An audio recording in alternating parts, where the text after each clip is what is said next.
ओम शांति। भगवत गीता श्लोक क्लास में आज का श्लोक नंबर है 3 अध्याय का 27वां श्लोक। अध्याय 3 श्लोक नंबर 27।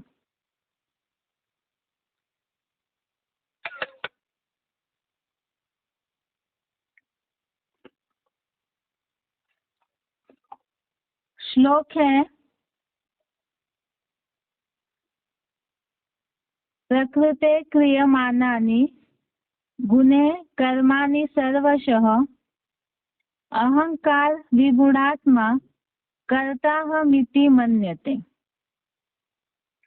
श्लोक दोबारा। प्रकृते क्रियमाणानि गुणे कर्माणि सर्वशः अहंकार विमूढ़ात्मा कर्ताहमिति मन्यते। श्लोक का संधि विच्छेद है, प्रकृते क्रियमाणानि गुणे कर्माणि सर्वशः अहंकार विमूढ़ात्मा कर्ता अहम इति मन्यते। संधि विच्छेद दोबारा। प्रकृते क्रियमाणानि गुणे कर्माणि सर्वशः अहंकार विमूढ़ात्मा कर्ता अहम इति मन्यते। शब्दों का अर्थ है, कर्माणि अर्थात सब कार्य, सर्वशः अर्थात सब प्रकार से, प्रकृते गुणे अर्थात प्रकृति के गुणों द्वारा, क्रियमाणानि अर्थात किए जा रहे हैं, अहंकार अर्थात अहंकार से, विमूढ़ात्मा अर्थात विशेषतः मूढ़ बना पुरुष, अहम कर्ता इति मन्यते मैं करने वाला हूँ ऐसा मानता है। अहम अर्थात मैं, कर्ता अर्थात करने वाला हूँ, इति अर्थात ऐसा, मन्यते अर्थात मानता है। शब्दों का अर्थ दोबारा। कर्माणि अर्थात सब कार्य, सर्वशः अर्थात सब प्रकार से, प्रकृते गुणे अर्थात प्रकृति के गुणों द्वारा, क्रियमाणानि अर्थात किए जा रहे हैं, अहंकार अर्थात अहंकार से, विमूढ़ात्मा अर्थात विशेषतः मूढ़ बना पुरुष, अहम अर्थात मैं, कर्ता अर्थात करने वाला हूँ, इति अर्थात ऐसा, मन्यते अर्थात मानता है। श्लोक का अर्थ है, सब कार्य सब प्रकार से प्रकृति के गुणों द्वारा किए जा रहे हैं, परंतु अहंकार से विशेषतः मूढ़ बना पुरुष मैं करने वाला हूँ ऐसा मानता है।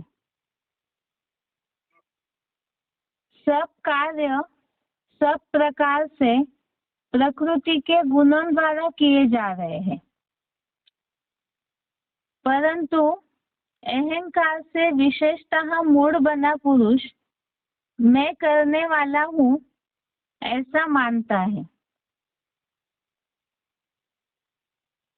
श्लोक में जैसे बात चल रही थी, इसके पहले ज्ञानी और अज्ञानियों के कर्मों में अंतर क्या होगा, तो 2 दिन से जो श्लोक हमने पढ़े उसमें बात आई, एक तो अज्ञानी जो है वो आसक्त होकर के कर्म करते हैं और ज्ञानी उन्हें बताया है कि अनासक्त होकर के कर्म करना है। इसी तरह से कल के श्लोक में जैसे बात आई कि ऐसे जो अज्ञानी है उनके बुद्धि में भेद उत्पन्न न करे, उन्हें सहज सहज उनका कर्म करने दे। आज के श्लोक में ये बात है कि सब कार्य जो अभी तक बेसिक कोर्स में भी जो रेफरेंस में श्लोक लिए थे हमने, और साथ में ही तीसरे अध्याय में जो श्लोक आए हैं कि प्रकृति के गुणों के कारण, जो सत रज तम, इन गुणों के कारण ही आत्मा शरीर में अर्थात जन्म मरण के चक्र में आने के लिए जैसे बंधी हुई है, इसी तरह से ही सब प्रकार के सब कार्य प्रकृति के गुणों द्वारा किए जा रहे हैं। अर्थात इन गुणों का जो आवर्तन होता है उसके द्वारा ही सारे कार्य होते हैं। माना ड्रामा हूबहू रिपीट होता है, जैसे मुरलियों में शिव बाबा बोलते हैं, और भी बताया हुआ है, बनी बनाई बन रही, अब कुछ बननी ना है। इस हिसाब से भी जो रील आत्मा में भरी हुई है उसी अनुसार ही सब कार्य चलते रहते हैं। लेकिन यहाँ अहंकार से विशेषतः मूड बना पुरुष मैं ही करने वाला हूँ ऐसे मानता है। अहंकार, इसका अर्थ भी शिव बाबा ने बताया है। अहम कार, अहम अर्थात ही मैं, तो ये मैंपन की भावना भी तब आती है जब देहभान होता है। देहभान आना अर्थात ही बंधन अर्थात आसक्ति, और जब ऐसे आसक्ति मनुष्य को कर्म में निर्माण हो जाती है तो उसके कारण ही, इसके पहले भी हमने देखा, अन्य विकारों की भी निर्मित होती है। इसी तरह से अहंकार भी मनुष्य को आने के कारण वो ये समझते हैं कि सब कुछ हम ही करने वाले हैं। पुरुषार्थ की या कर्मों की कितनी भी ऊंची चाड़ी चढ़ते रहे मनुष्य, लेकिन जहाँ बुद्धि के अहंकार है वो सब कुछ नष्ट कर देता है। ये तो सभी साधारण जो कर्म करने वाले हैं वो भी इस बात को जानते हैं कि सबसे बड़ा अवगुण है अहंकार, बुद्धि का अहंकार। ये सबसे खराब है, जिसके कारण ही मनुष्य सब कुछ अपने आप को ही सर्वे सर्वा समझने लगता है। लेकिन यहाँ जैसे श्लोक में बताया कि प्रकृति के गुणों के द्वारा ही सारे कार्य किए जा रहे हैं, इसलिए मैं ही सब कुछ हूँ ऐसे नहीं समझना चाहिए, क्योंकि सभी की अपनी रील भी भरी हुई है। ये तो हो गया कर्मों के हिसाब से। दूसरी बात है पुरुषार्थी जीवन में जो नंबरवार पुरुषार्थ का अर्जन करने वाले हैं, एक तो है लौकिक कर्मों के हिसाब से। इसमें भी बताया जैसे दुनिया में लोग कहते हैं और मुरलियों में भी ये बात बोली है कि पत्ता भी हिल नहीं सकता सत्ता तेरे बिना। अर्थात ये प्रकृति, और साथ में ही भक्ति मार्ग में भी लोग ये समझते हैं कि भगवान ही सब कुछ करण करावनहार है, लेकिन इसे अन्य अर्थ में न लिया जाए कि बुरे कर्म करने वाला भी कराने वाला भी भगवान है। यहाँ तो है कि सभी की आत्मा में जो रील भरी हुई है उसी हिसाब से सब चलते हैं, तो इसमें मनुष्य को अहंकार नहीं आना चाहिए। तो जितना ही निरंकारी होकर के कर्म करते रहेंगे तो उतना ही उसकी प्राप्ति होगी। इन श्लोकों को और अच्छे से समझने के लिए नीचे रेफरेंस में श्लोक दिया है, 13वें अध्याय का 29 नंबर श्लोक, अध्याय 13 श्लोक नंबर 29। ये श्लोक भी बिल्कुल इससे मिलता जुलता श्लोक है, जिसमें बताया है प्रकृत्या एव च कर्माणि क्रियमाणानि सर्वशः यः पश्यति तथा आत्मानं अकर्तारं स पश्यति। अर्थात और जो कर्मों को सब प्रकार से संगमी शूटिंग में अपने अपने प्रकृतिगत स्वभाव से ही किया हुआ देखता है और उसी तरह अपने को शिव परम पिता परमात्मा समान अकर्ता मानता है, वह ठीक देखता है। जो कर्मों को सब प्रकार से संगमी शूटिंग में अपने अपने प्रकृतिगत स्वभाव से ही किया हुआ देखता है और उसी तरह अपने को शिव परम पिता परमात्मा समान अकर्ता मानता है, वह ठीक देखता है। इस श्लोक में जैसे बताया है, सबसे बड़ा कर्म करने वाला तो भगवान है, क्योंकि इस पुरानी सृष्टि को पूरी तरह से परिवर्तन करके नई सृष्टि बना देते हैं।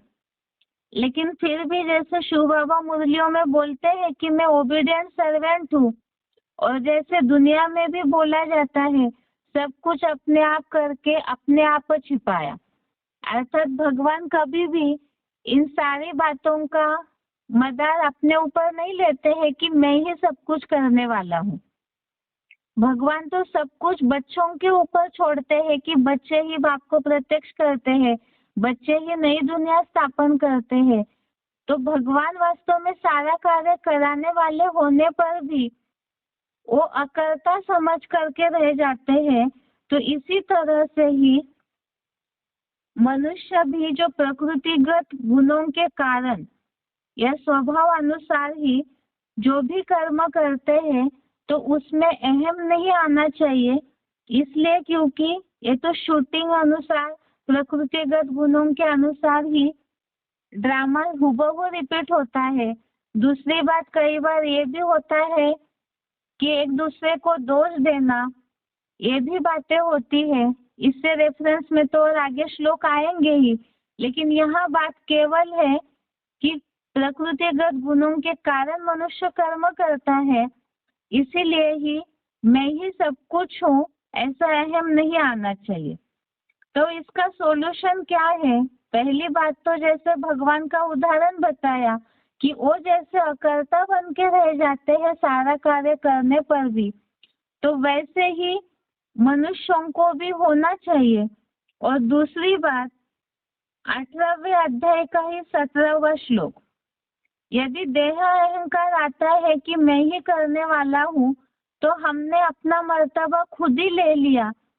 तो इसी कारण जो कर्मों की प्राप्ति, खुशी की अनुभूति होनी चाहिए, वो भी नहीं होती है। इसी के लिए हीरो पार्टधारी के कर्मों का एग्जाम्पल ही भगवत गीता में दिया हुआ है।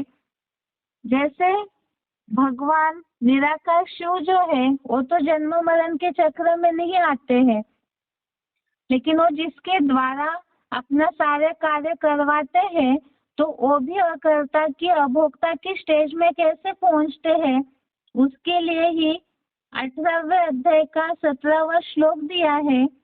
अध्याय 18 श्लोक नंबर 17 श्लोक है, यस्य नाहं कृतो भावो बुद्धि यस्य न लिप्यते हत्वा अपि स इमान् लोकान् न हन्ति न निबध्यते।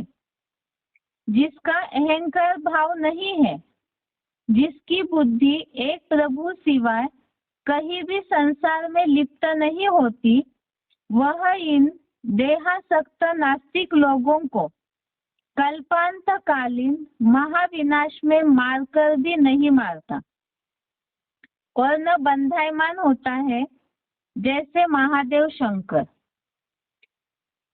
इस श्लोक का भावार्थ तो खास आत्मिक स्थिति के हिसाब से है, लेकिन यहाँ सॉल्यूशन है कि अहंकार भाव नहीं आना चाहिए।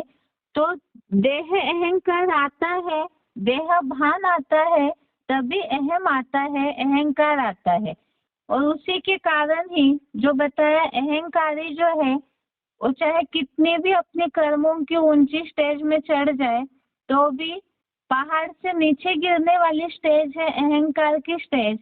इसीलिए ही पुरुषार्थी जीवन में हो या तो लौकिक कर्म करते समय भी हो, लेकिन अहम नहीं होना चाहिए। और इसी का एग्जाम्पल बताया कि जिसका अहंकार भाव नहीं है, जिसकी बुद्धि एक प्रभु के सिवाय कहीं भी लिप्त नहीं होती, तो वो सारे संसार का विनाश करने पर भी वो इस कर्म में बंधायमान नहीं होता है। अहंकार आया, मैंपन आया, ये भी आसक्ति का रूप है। और भगवान ने तो ज्ञानवान के लिए खास बताया कि अनासक्त होकर के केवल संसार संगठन की इच्छा से कर्म करे। और दूसरी बात जैसे कल के श्लोकों में आई कि जो भी अज्ञानी है उनके बुद्धि में ऊंच नीच का भेद उत्पन्न न करे। तो ये भेद उत्पन्न भी तब करते हैं जब कहीं ना कहीं ये बुद्धि में है कि ये मेरे है, मेरापन आता है, तब भी औरों को हिलाने की कोशिश करते हैं। और दूसरी बात, अपने पुरुषार्थी जीवन में भी जो कर्म करते हैं, चाहे लौकिक कर्म करते हैं, तो भी सोचते हैं कि ये मेरी जिम्मेवारी है, मुझे ही करना है। इसके कारण भी उसमें बंधायमान हो जाते हैं। देह भान, देह अहंकार और इसका ही और आगे का स्टेज, मैं ही करने वाला हूँ, मेरे सिवाय कुछ हो नहीं सकता है, ये मेरी ही जिम्मेवारी है, इस तरह की भावनाएं आना। जबकि ये तो ड्रामा बना बनाया है। जैसे समय का चक्र अपने आप चलते रहता है, तो इसी तरह से व्हील जो भरी हुई है वो अपने आप ही चलती है, तो उसमें अहम नहीं आना चाहिए। इसी से रिलेटेड कुछ पॉइंट्स है। पहले श्लोक का उच्चारण सुनते हैं। आज रिवीजन भी है, इसीलिए इस श्लोक से रिलेटेड सिलेक्टेड पॉइंट्स अगले हफ्ते देखेंगे। पहले श्लोक का उच्चारण, उसके बाद मुरली अव्यक्तवाणी के पॉइंट। प्रकृति क्रियमाणानि गुणकर्माणि सर्वशः अहंकार विमूढात्मा कर्ताहमिति मन्यते। सब कार्य सब प्रकार से प्रकृति के गुणों द्वारा किए जा रहे हैं, परंतु अहंकार से विशेषता मूढ़ बना पुरुष मैं करने वाला हूँ ऐसा मानता है।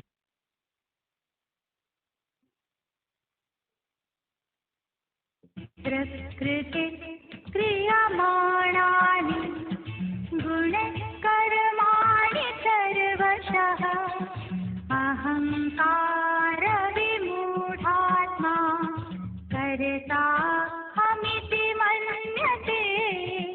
सब कार्य सब प्रकार से प्रकृति के गुणों द्वारा किए जा रहे हैं, परंतु अहंकार से विशेषता मूढ़ बना पुरुष मैं करने वाला हूँ ऐसा मानता है।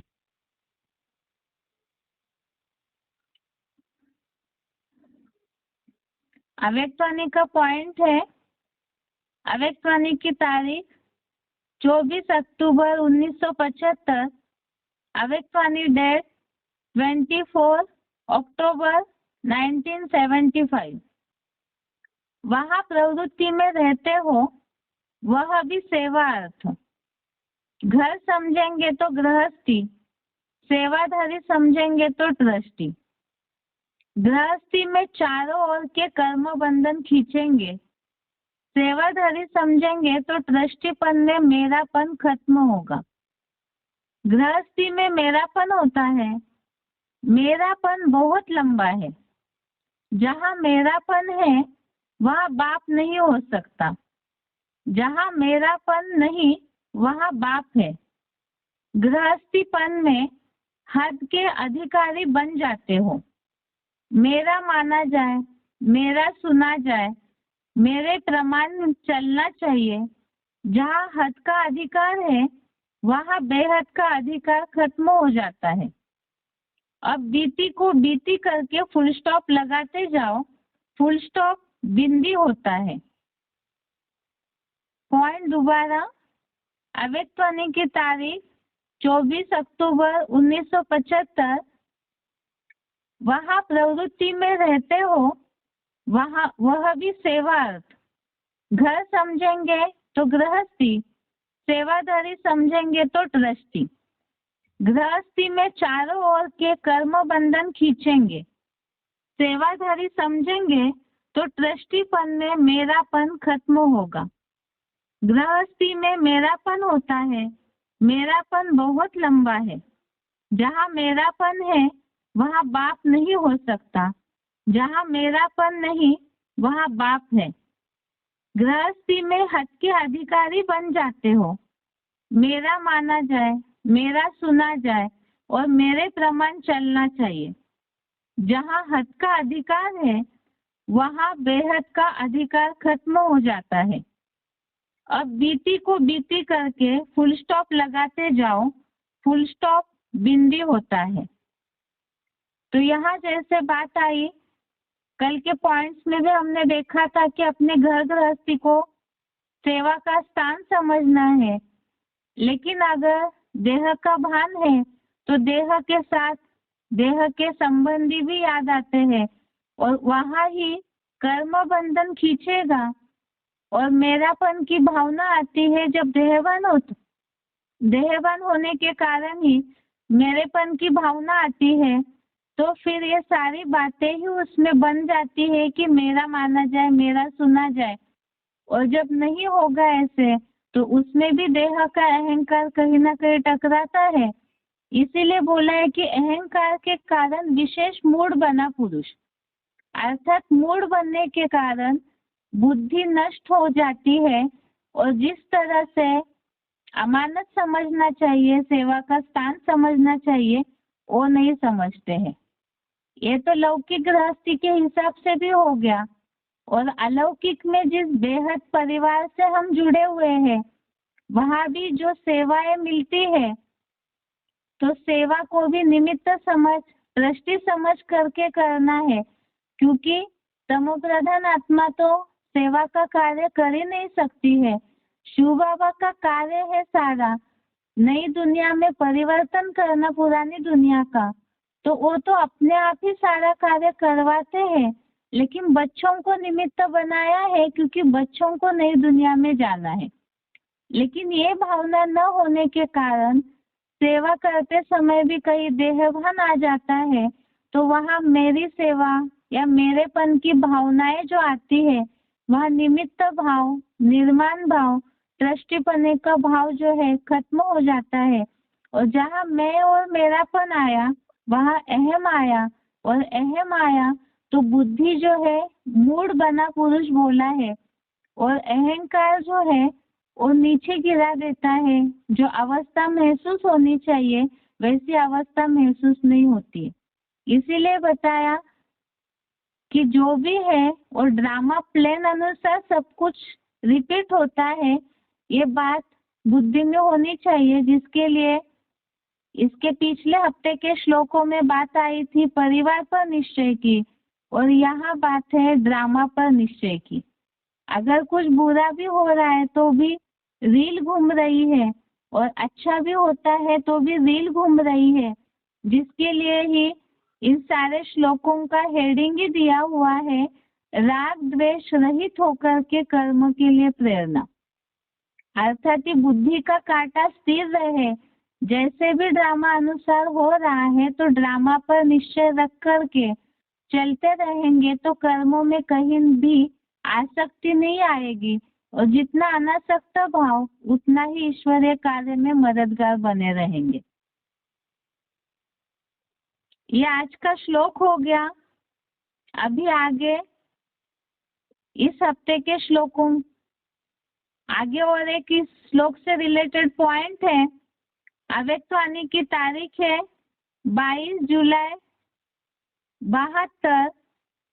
अव्यक्तवाणी डेट 22 जुलाई 1972, पेज नंबर 160। नष्ट मोह बनने के लिए अपनी स्मृति स्वरूप को चेंज करना पड़ेगा। मोह तब जाता है जब यह स्मृति रहती है कि हम गृहस्थी है, हमारा घर, हमारा संबंध है, तब मोह जाता है। बेहद को भूलकर और हद की जिम्मेवारी को निभाने के लिए जितना ही समय और संकल्प लगाती हो, इतना ही निभाने के बजाय बिगाड़ते जाते हो। भले समझते हो कि हम फर्ज निभा रहे हैं, वह कर्तव्य संभाल रहे हैं, वह निभाना व संभालना नहीं है, और ही अपने हद की स्मृति में रहने के कारण उन निमित्त बनी हुई आत्माओं के भी भाग्य बनाने के बजाय बिगाड़ने के निमित्त बनती हो, जो फिर वह आत्माएं भी आपके अलौकिक चलन को न देखते हुए अलौकिक बाप के साथ संबंध जोड़ने से वंचित रह जाते हैं। यहाँ जैसे बात आई कि मैं ही करने वाला हूँ, ज्यादातर गृहस्थियों की ये समस्या है पुरुषार्थी जीवन में कि हमें तो अपना घर चलाना होता है, हमारे सिवाय कुछ हो ही नहीं सकता। ये जो मेरेपन की भावना है, इसमें फिर ये बात आती है कि जो भी गृहस्थी में संबंधी जुड़े हुए हैं तो उनमें मोह होता है, अटैचमेंट आ सकती है, और जहाँ ऐसे मोह जाता है, मेरा घर है, यहाँ जो बताया पॉइंट में हमारा घर, हमारा संबंध है, तो वहाँ मोह जाता है, आसक्ति जाती है और हद की जिम्मेवारी में बन जाते हैं। और ये हद की जिम्मेवारी में ही जैसे पिछले पॉइंट में बात आई, मेरा सुना जाए, मेरा माना जाए, मेरे प्रमाण ही चलना चाहिए, तो इसी तरह से ये हद की स्मृति के कारण ही ये सोचते हैं परिवार वालों के प्रति कि हमारी बात ही सुननी चाहिए, और जहाँ हद में बन जाते हैं अपने कर्तव्य के प्रति हद के स्वरूप में, माना गृहस्थी में सेवा स्थान न समझ करके देहभान में रह करके ये हमारा परिवार है तो हमारी बात माननी चाहिए क्योंकि हम इनको संभाल रहे, इनके प्रति हमारे कर्तव्य है। ये सारी हद की बातें जहाँ बुद्धि में आती है तो उसके कारण ही ये मैंपन की भावना ही उन देह के संबंधियों का भी कल्याण करने के बजाय उनका भाग्य बनाने के निमित्त भाग्य बिगाड़ने के निमित्त बन जाते हैं। इसलिए क्योंकि यहाँ जो पॉइंट में बात बताई कि आपके अलौकिक चलन को न देखते हुए अलौकिक बाप के संबंध जोड़ने से वंचित रह जाते हैं, क्योंकि बार बार अगर जो ज्ञानी है वो भी अगर आसक्ति में आकर के मेरेपन की भावना में आ जाएंगे, हद में बन जाएंगे, तो चलन लौकिक वाली हो जाएगी, और अलौकिक चलन नहीं है तो उसके कारण ही वो आत्माएं भी बाप से जुड़ने के बजाय वंचित हो जाएंगे।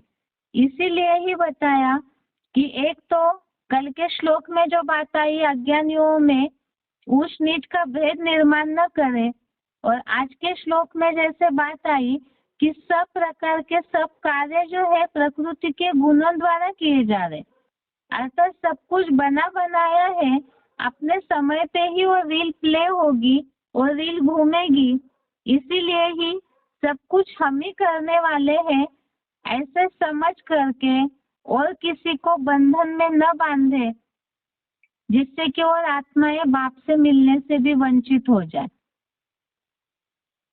अभी आगे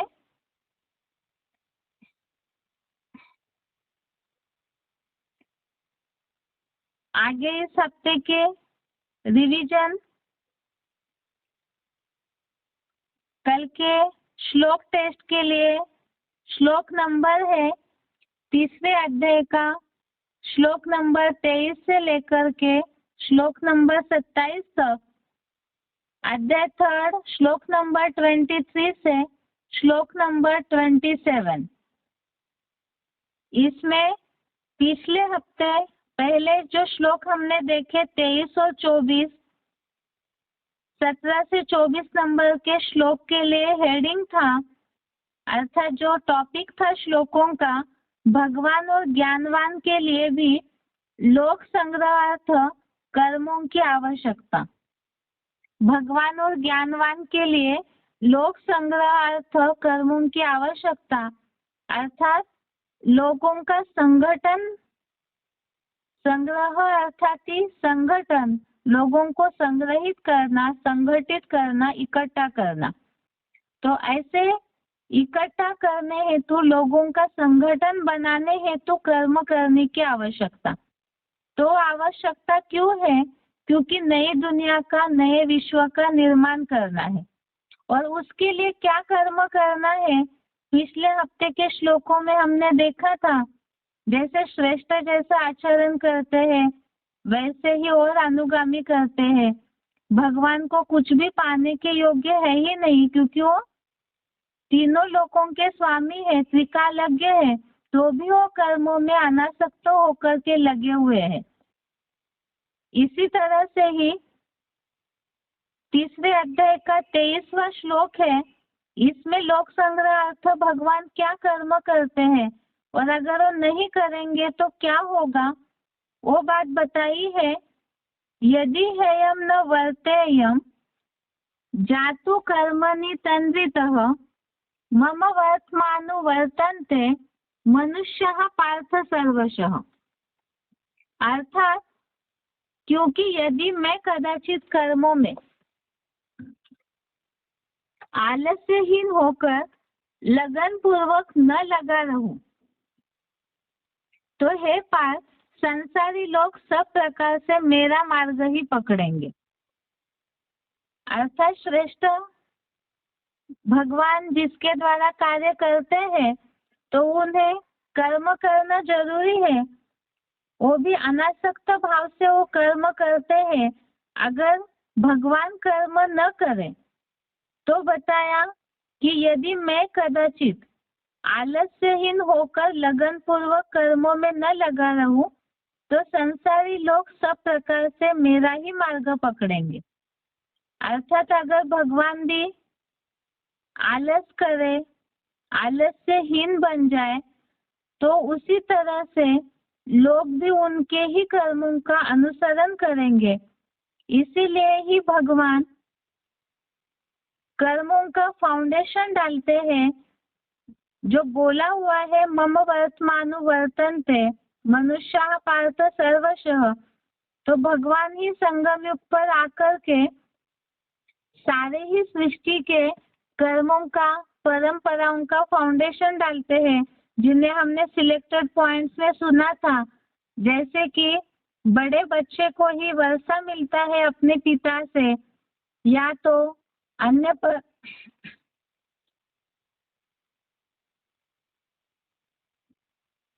और भी गृहस्थियों की जो परंपराएं हैं, या तो जो स्वयंवर की परंपरा है, ऐसी बहुत सी परंपराओं का फाउंडेशन संगम युग पर ही पड़ता है। तो भगवान इसीलिए ही लोक संग्रह हेतु ही कर्म करते रहते हैं। आगे तीसरे अध्याय का 24वां श्लोक, अध्याय 3 श्लोक नंबर 24 श्लोक है, उत्सिदेयुरिमे लोका न कुर्याम कर्म चेदहम शंकरस्य च कर्तास्याम उपहन्याम इमा प्रजा।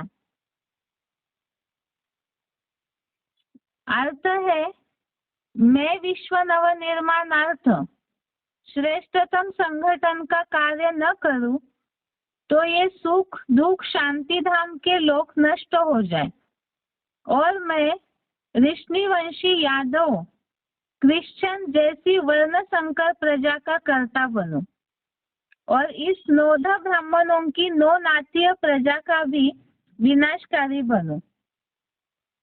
अर्थात जैसे पहले श्लोक में बात आई कि अगर भगवान भी आलस्यहीन हो जाए तो सारा संसारी उनके मार्ग को पकड़ेगा, लेकिन ऐसे हो न हो इसीलिए ही भगवान जो बताया उनको कुछ पाने योग्य नहीं है तो भी अनासक्त होकर के कर्मों में लगे हुए हैं। और यदि भगवान इस तरह से श्रेष्ठतम संगठन बनाने का, लोक संग्रह का कार्य न करे तो ये तीनों लोक नष्ट हो जाए और वर्ण संकर प्रजा का कर्ता बनूं, अर्थात अगर ये तीनों लोग नष्ट हो जाए, भगवान कोई श्रेष्ठ संगठन का कार्य ही न करे, तो जो व्यभिचारी प्रजा है, अपवित्रता दुनिया में फैली हुई है, तो वैसे ही बनी रहेगी। और इसीलिए बोला कि मैं भी वर्ण संकर प्रजा का कर्ता बनूं और इस नौनाथीय नौधा ब्राह्मणों की प्रजा का भी विनाशकारी बनूं। जिन ब्राह्मणों की सृष्टि के द्वारा ही देवताओं की सृष्टि बनाई जाती है, तो फाउंडर जो ब्राह्मण है उनकी सृष्टि का भी विनाश हो जाएगा।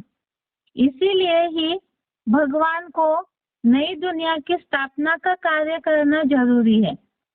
इस श्लोक का अर्थ समझते समय हमने ये बात समझी थी कि धर्म पिताएं जो है उन्होंने आकर के सृष्टि में केवल इस मकान की मरम्मत की, रिपेयरिंग की, लेकिन पूरी तरह से पुरानी परंपराओं का नाश करके नई सृष्टि का निर्माण करने का कार्य कोई भी धर्म पिताएं नहीं कर पाते हैं। तो इसी कारण से ही पुरानी परंपराएं भी सृष्टि में रही और धर्म पिताएं अपनी परंपराएं भी चलाते रहे। तो ये मिक्सचरिटी होने के कारण ही वर्ण संकर प्रजा द्वापर युग से बनना शुरू हो जाता है, जिसे तुलसीदास जी ने भी बोला है, भय वर्ण संकर सबे। इसके रेफरेंस में श्लोक देखा था हमने, पहले अध्याय का 40वां श्लोक, अध्याय फर्स्ट का श्लोक नंबर 40। इस श्लोक में ये बात आई थी कि भारतीय कुल के नाश होने पर सनातन कुल की धारणाएं नष्ट हो जाती है और सनातन कुल की धारणाएं नष्ट होने के कारण अलग अलग धर्म, जो विपरीत धर्म है, वो समस्त कुल को चारों ओर से दबा लेते हैं। तो अन्य विधर्मी धर्म सनातन परंपरा नष्ट होने के कारण अन्य विधर्मी धर्म जो है वो अपनी धारणाओं पे बाकी जो सत्य सनातन धर्म की धारणाएं हैं उनको दबाते हैं। इसी से रिलेटेड और एक श्लोक है, पहले अध्याय का 41वां श्लोक, अध्याय फर्स्ट श्लोक नंबर 41। इसमें ये बात आई है कि ऐसे विधर्मों के फैलने से स्त्रियां दूषित हो जाती है और स्त्रियों को संकर रंग लगने के कारण ही वर्ण संकर प्रजा की उत्पत्ति हो जाती है। इसीलिए ही भगवान द्वापर युग से तो ऐसे होते आया, पुरानी परंपराएं चलती रही, उसमें और विधर्मी धारणाएं मिक्स होते होते व्यभिचारी वर्ण संकर मिक्सचरिटी वाली जनरेशन प्रजा निर्माण हो जाती है। इसीलिए भगवान को नए दुनिया के संगठन का कार्य करके पुरानी परंपराओं का समूल नाश करने का कार्य करना होता है। आगे इसी के लिए रेफरेंस श्लोक दिया था 9वें अध्याय का 10वां श्लोक, अध्याय 9 श्लोक नंबर 10, जिसमें बात आई है जगत भी परिवर्तते, अर्थात ये जगत कलयुग से सतयुग की ओर, नीचे तमो प्रधानता से सतयुग की ओर उल्टी सीढ़ी चढ़ने का, अर्थात जो पूरा गिरे हुए हैं तो ऊंची स्टेज में चढ़ने का कार्य, चढ़ाने का कार्य परमात्मा की अध्यक्षता में ही होता है और ये जगत विपरीत दिशा में परिवर्तित होना शुरू हो जाता है। इसी के लिए ही भगवान के कार्य जो 9वें अध्याय का 18वां श्लोक है, अध्याय 9 श्लोक नंबर 18 में ये बात आई है, प्रभवः प्रलयः, अर्थात उत्पत्ति और विनाश। ये भगवान के दो कार्य है। रेफरेंस वाले श्लोक है केवल, इसमें क्या शब्द रेफरेंस के लिए लिया था, कौन से शब्द मिलते जुलते हैं, उसी भावार्थ से श्लोक लिए हैं, इसलिए पूरा श्लोक नहीं पढ़ेंगे, केवल उससे संबंधित शब्द। अध्याय 9 का श्लोक नंबर 18 में ये बात आई है, प्रभवः प्रलयः, अर्थात उत्पत्ति और विनाश, ये दो परमात्मा के खास कार्य बताए हैं, जो कि ये उच्छिदेयु, और इस बात में, इस श्लोक में ये बात आई है, परमात्मा खास तो यही कर्म करते हैं नए विश्व का, नए संगठन के निर्माण का। अभी आगे का श्लोक है,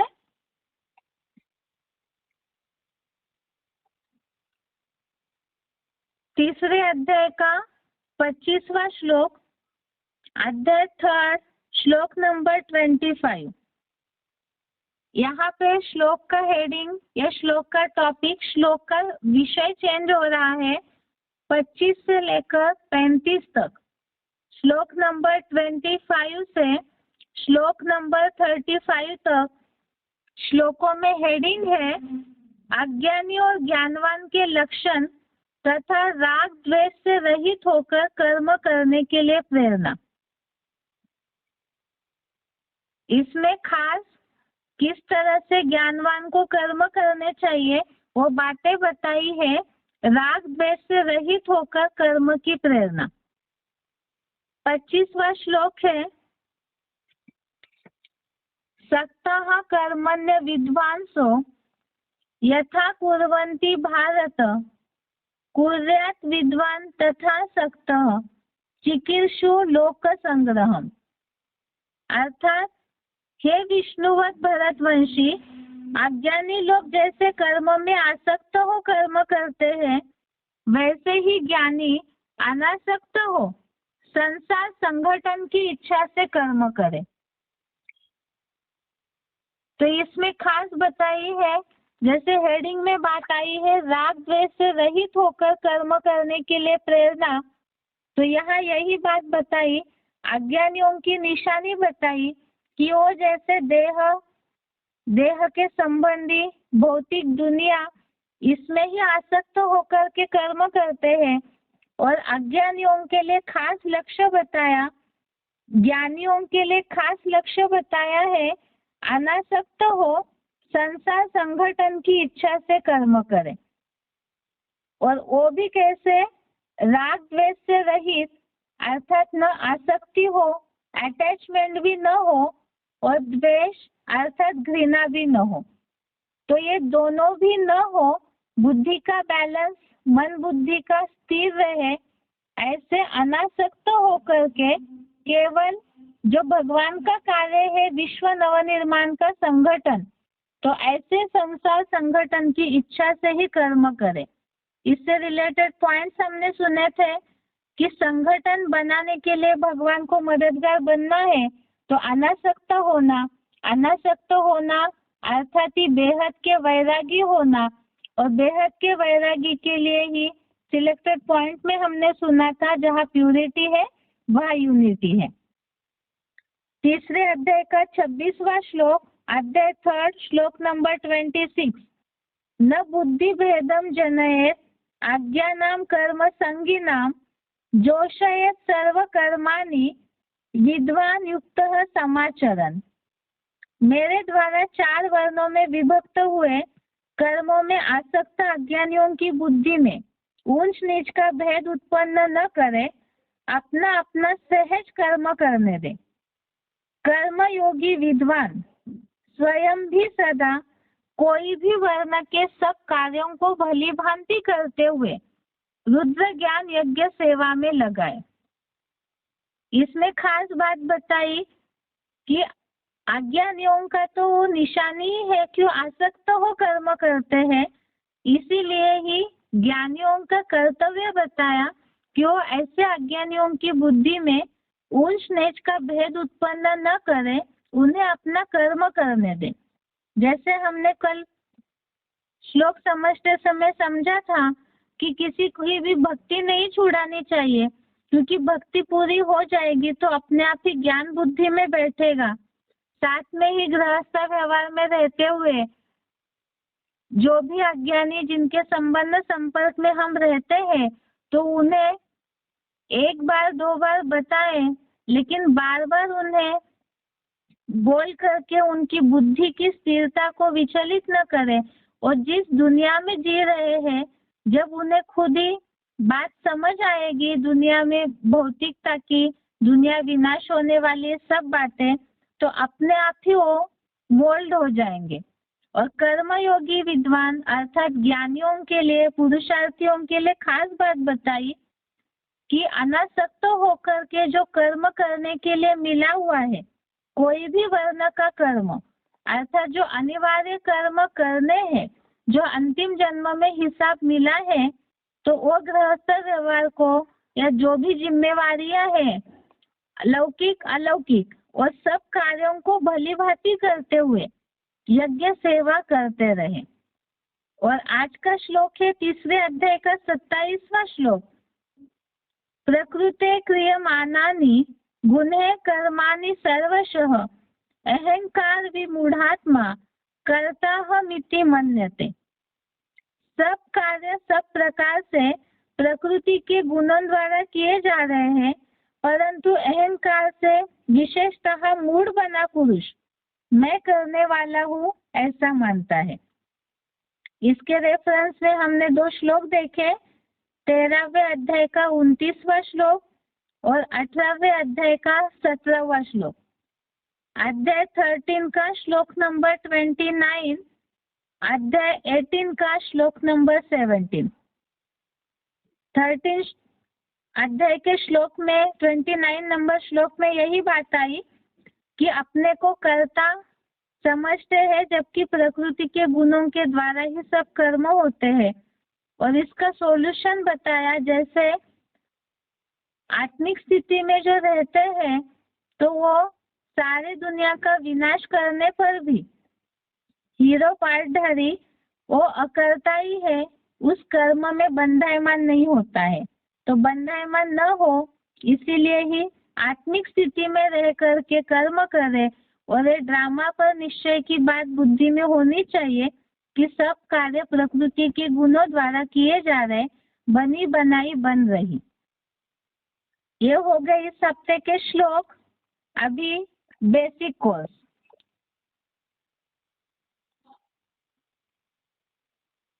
बेसिक कोर्स में बात चल रही थी हमारी सृष्टि के आयु संबंधित।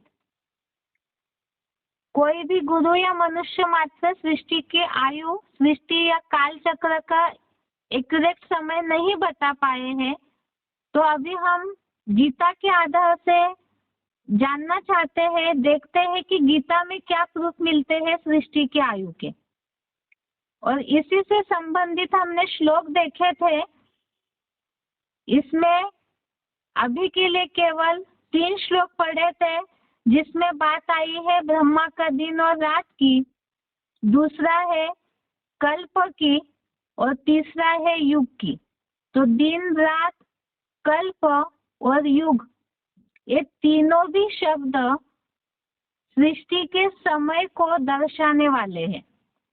अभी गीता में जो श्लोकों में ये शब्द आए हुए हैं, उन श्लोकों के आधार से हम देखते हैं कि गीता में सृष्टि की आयु कितनी है, क्या हमें मिल पाएगा।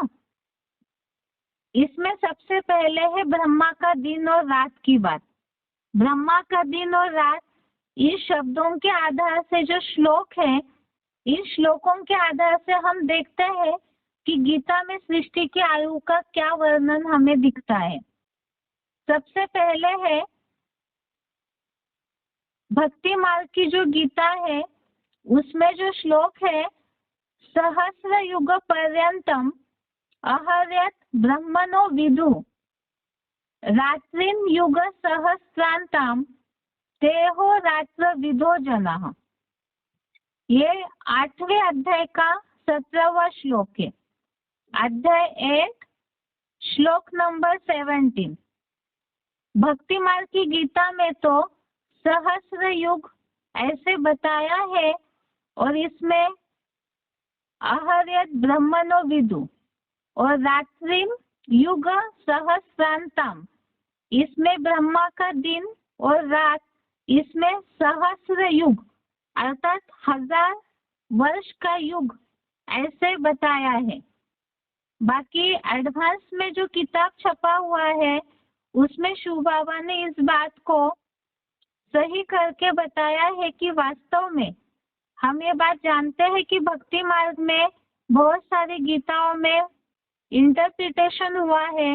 उसका जो मूल भाव है, मूल प्रति है, उसमें बहुतों ने चेंजेस किए हैं।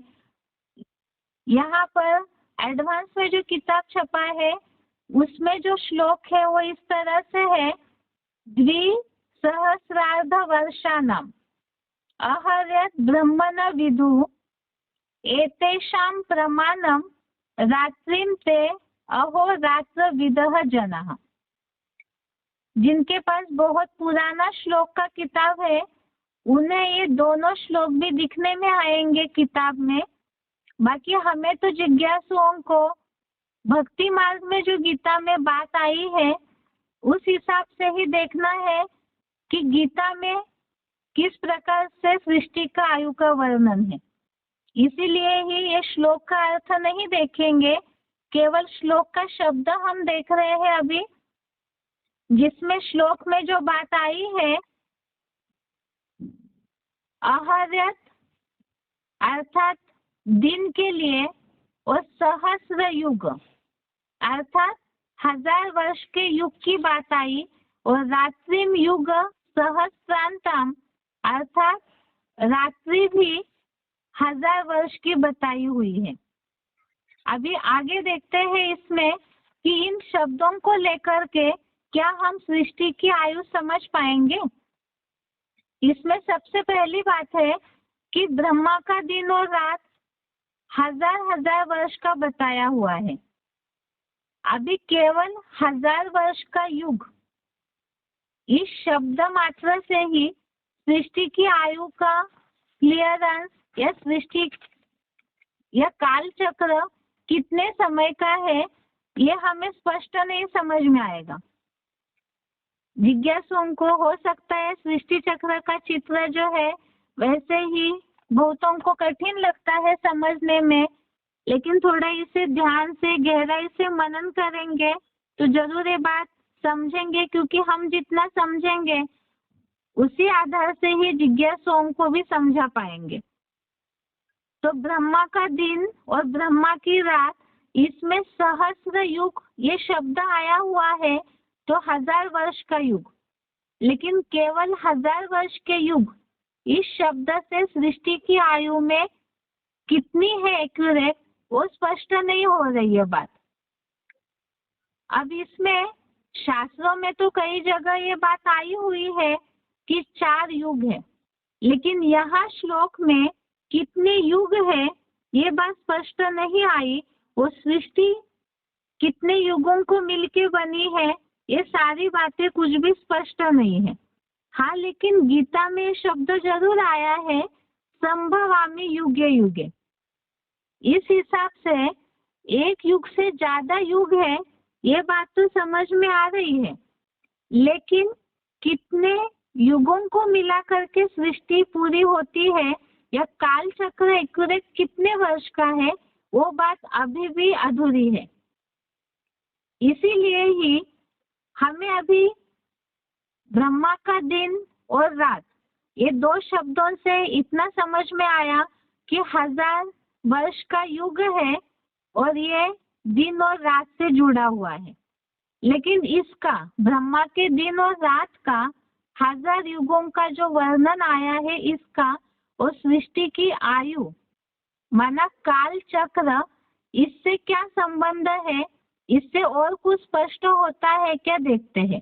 अभी तो हमने केवल एक ही श्लोक में इसका उल्लेख देखा 1000 युग अहर्यत और रात्रिम युग सहस्रांतम, इसमें केवल यही शब्द आए, लेकिन भगवत गीता में दिन रात को लेकर के और भी श्लोक आए हुए हैं। उस आधार से और ढूंढने का प्रयास करते हैं कि क्या उसके आधार से और हमें सृष्टि का आवर्तन काल चक्र का समय मिल सकता है क्या। इसमें सबसे पहली बात और एक बात क्लियर कर समझते हैं इसे, जैसे दिन और रात मिला करके पूरा 12 घंटे का दिन और पूरी 12 घंटे की रात दोनों मिला करके 24 घंटे का एक दिन पूरा होता है। जैसे ही दिन शुरू हुआ पूरा दिन बीता और रात पूरी बीतने के बाद अगले दिन का सुबह तक पूरा ये 24 घंटे का मिल करके एक दिन होता है। इसी तरह से ही माना एक बार जैसे साइंस के हिसाब से बोलते हैं पृथ्वी एक राउंड लगाती है, उस हिसाब से अभी यहाँ बात है कि सृष्टि का एक आवर्तन, जिसे ही सृष्टि एक बार पूरा अपना चक्र घुमाए, वो समय ही हमें निकालना है कि एक आवर्तन सृष्टि का एक चक्र घूमने का समय कितनी देर में पूरा होता है, उसका वर्ष कितना है एक्यूरेट।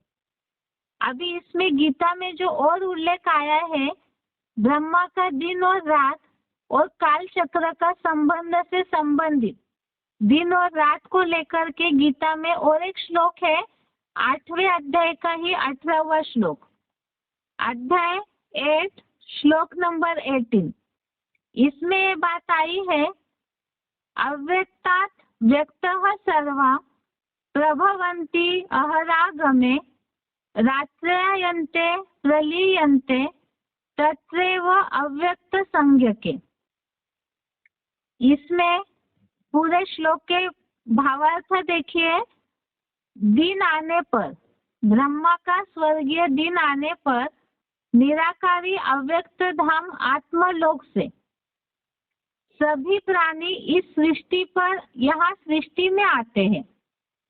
अर्थात ये हो गई दिन की शुरुआत। दिन आने पर अव्यक्त धाम अर्थात परम धाम से प्राणी यहाँ सृष्टि में आते हैं, तो ये दिन आने पर माना दिन की शुरुआत हो गई। और रात्रि, ब्रह्मा की अज्ञान अंधकार की रात्रि अंत में अव्यक्त धाम नामक उसी में लीन हो जाते हैं। अर्थात जैसे ही अज्ञान अंधकार की रात आने पर उस अव्यक्त धाम में लोप हो जाते हैं। तो इस हिसाब से दिन की शुरुआत में आए और रात पूरी होते होते वापिस अपने घर अव्यक्त धाम चले जाते हैं। तो इसमें ये बात स्पष्ट हो गई कि दिन शुरू हुआ तो सब सृष्टि पर आए, तो ये सृष्टि का काल चक्र शुरू हो गया। और रात खत्म होने पर, रात्रि अंत में रात खत्म होने पर वापिस परम धाम चले गए, तो दिन पूरा बिताया और रात पूरी बिताई, तो ये हो गया सृष्टि का पूरा एक चक्र घूमने का। इस हिसाब से ही यहाँ इस श्लोक से ये बात सिद्ध हुई कि ब्रह्मा का दिन अर्थात ब्रह्मा के दिन की शुरुआत हुई और रात्रि ब्रह्मा का अंत हुई, ये हो गया सृष्टि चक्र का घूमने का एक समय। अब इसमें हमें केवल इतनी बात समझ में आई श्लोक से कि ब्रह्मा का दिन और रात जैसे पूरा होता है तो सृष्टि का एक घूमने का आवर्तन या एक चक्र पूरा हो जाता है। जो इस बात को स्पष्ट नहीं समझ पा रहे हैं, जैसे घड़ी को लीजिए, घड़ी अगर 12 बजे घूमना शुरू हुई तो पूरा 24 घंटे के बाद एक बार दिन के 12 बजे कांटा पहुंचता है 12 में और फिर वो घूमना शुरू होता है और रात के 12 बजे फिर पहुंचता है, तो टोटल 24 घंटे होते हैं, तब जाके उसका चक्र पूरा हो जाएगा। अर्थात 24 घंटे का एक दिन हम मानते हैं। इस हिसाब से यहाँ भी ये पूरी तरह से दिन शुरू हुआ तो सृष्टि शुरू हुई और रात्रि अंत में परम धाम वापिस गई आत्माएं, तो ये सृष्टि का एक आवर्तन पूरा हुआ। अभी आगे और इसी से संबंधित और एक श्लोक है, 8वें अध्याय में ही 19वां श्लोक, अध्याय 8 श्लोक नंबर 19। ये भी ब्रह्मा के दिन और रात का संबंध है कि एक काल चक्र से इसका कैसे कनेक्शन है। अभी ये श्लोक देखिए, 8वें अध्याय का 19वां श्लोक, भूत ग्रामः स एवायं भूत्वा भूत्वा प्रलीयते रात्र्यायन्ते अवशः पार्थ प्रभवति अहरागमे। अर्थात वही यह मानवीय प्राणी चतुर्युगी में नंबरवार बार बार जन्म लेकर यहाँ सृष्टि से ब्रह्मा की रात्रि के प्रलय अंत में, ब्रह्मा की रात्रि के प्रलय अंत में, तो ये हो गए ब्रह्मा की रात का अंत, बरबसी अव्यक्त धाम में पूरा लीन हो जाते हैं, अर्थात परम धाम में चले जाते हैं रात्रि अंत में। और दिन आने पर प्रकट होने लगते हैं, अर्थात फिर से दिन की शुरुआत में वापिस आते हैं। तो यहाँ पे परम धाम गए और वापिस आए, इसकी बात बताई है। इन बातों से ये बात तो सिद्ध हो गई कि ब्रह्मा की रात में 8वें अध्याय का 18वां श्लोक और 8वें अध्याय का 19वां श्लोक, अध्याय 18 के श्लोक नंबर, अध्याय 8 के श्लोक नंबर 18 और श्लोक नंबर 19, इन दोनों श्लोकों से ये बात सिद्ध होती है कि ब्रह्मा का दिन अर्थात प्राणियों का आदि, अर्थात ये सृष्टि के नाटक का आदि का समय, अर्थात सृष्टि जैसे ही शुरुआत हुई। हम मुरलियों में भी इस बात को समझते हैं, सुने हैं कि सतयुग रूपी सवेरा शुरू हो गया, अर्थात दिन की शुरुआत हुई। कलयुग हो गया रात्रि, तो कलयुग की रात्रि अंत में प्राणी सब परम धाम वापिस जाते हैं। तो इस हिसाब से सृष्टि के नाटक का आदि हो गया ब्रह्मा के दिन की शुरुआत, और नाटक का अर्थात सृष्टि का अंत हो गया ब्रह्मा की रात का अंत। इससे ये सिद्ध हो गया कि यह सृष्टि के आवर्तन का एक समय है। इतना तो सिद्ध हो गया कि सृष्टि एक बार चक्र घुमाने का ये समय है। हम इतना ही समझ पाए इन श्लोकों से, गीता के आधार से। लेकिन फिर भी हमें मूल बात तो समझनी है, जिज्ञासुओं को इस बात को क्लियर करना है हमें कि गीता में के आधार से हमें सृष्टि का एक्यूरेट समय निकालना है। ये बातें हम सारी इसलिए समझ रहे हैं, एक बार पीछे की बात को रिवाइज करके याद दिलाते हैं। बात चल रही थी सृष्टि की आयु लाखों वर्ष की, लेकिन उसे हमें शास्त्रों के आधार से बहुत सारे प्रूफ ऐसे देखे जिससे ये तो सिद्ध हो गया कि सृष्टि लाखों वर्ष की हो ही नहीं सकती है। और जैसे 40,000 वर्ष का कलयुग बताया, तो उसके भी हमने प्रूफ देखे कि वो भी नहीं हो सकता है। तो फिर सृष्टि के नाटक का समय कितना होगा, कितना होना चाहिए एक्यूरेट, उसे हम ढूंढ रहे हैं। अब जब अनेक शास्त्रों की बातों के मिसाल लिए, उसमें तो ये बात गलत सिद्ध हो गई, तो हम इसीलिए गीता के आधार से देख रहे हैं कि सृष्टि की आयु कितनी हो सकती है। अब इसमें इतनी बात तो समझ में आई कि ब्रह्मा का दिन और रात मिलके एक सृष्टि के चक्र का समय हो गया। सृष्टि एक बार घूमने का समय पूरा हुआ, लेकिन फिर भी एक्यूरेट कितने वर्ष का है सृष्टि का नाटक, वो हमें समझना है। उसे हम अगले हफ्ते देखेंगे, जिसके रेफरेंस में श्लोक आया है कल्पादो और कल्पक्षय। तो इन शब्दों से हम ढूंढने की कोशिश करेंगे कि क्या हमें सृष्टि का टोटल काल चक्र के वर्ष का समय, काल चक्र कितने वर्ष का है और संख्या हमें मिल पाती है या नहीं। एक बार फिर से आज जो समझा उसे रिपीट करते हैं केवल शॉर्ट में।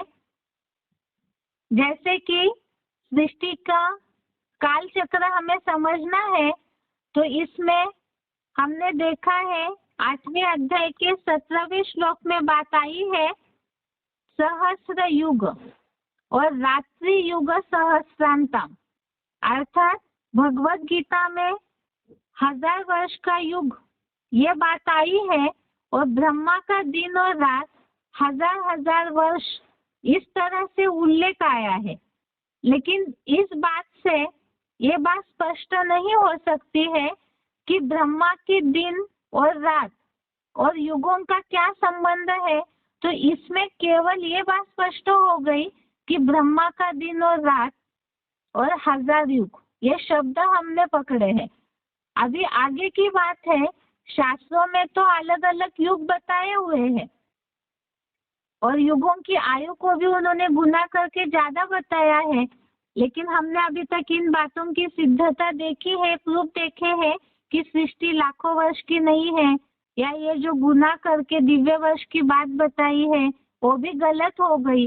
तो फिर ब्रह्मा का दिन और रात इस शब्द के आधार से क्या हम सृष्टि काल चक्र की आयु, काल चक्र का समय निकाल सकते हैं क्या, और इसका ब्रह्मा के दिन और रात का काल चक्र से क्या संबंध है।